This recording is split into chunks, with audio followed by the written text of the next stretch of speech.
Thanks again, Dr. Paula, for coming back and doing another video with us. I'm glad to be here. And so can you tell us a little bit about the changes that have been made to the school's reopening plan? The new approach is to allow children who have had some symptoms of illness, such as cough, fever, sore throat, to return to school when they are fever-free for 24 hours and without giving any fever-reducing medicine, and also have their symptoms improved.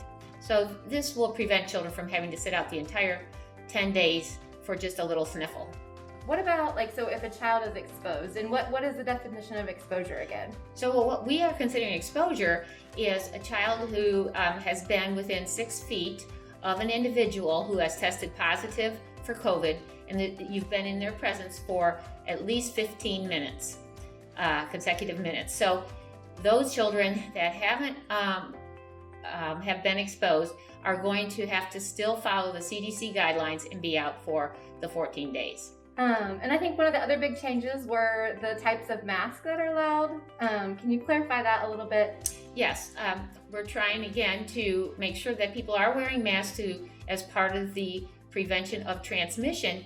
And we know that certain masks are better than others. So 2 mask types that are being used in the general public, the bandana and the neck gaiter, are not going to be allowed in the school, in Shelbyville Central Schools. So it's okay to use the cotton mask, to use surgical mask, but not the neck gaiter or the bandana. And can you explain a little bit as to why that reasoning is? Well, they find that more particles are transmitted when you're using those masks. And in fact, with the neck gaiters, depending on the material they're made out of too, they actually can break larger particles into small particles, and smaller particles hang longer in the air. So we don't recommend the use of those.